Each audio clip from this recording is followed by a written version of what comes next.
राजा आणिक कुठले दळहाले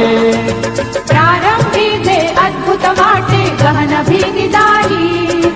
या विश्वाचा स्वभाव कळता भय उरले नाही या दुनियेचे मर्म न कळता जगणे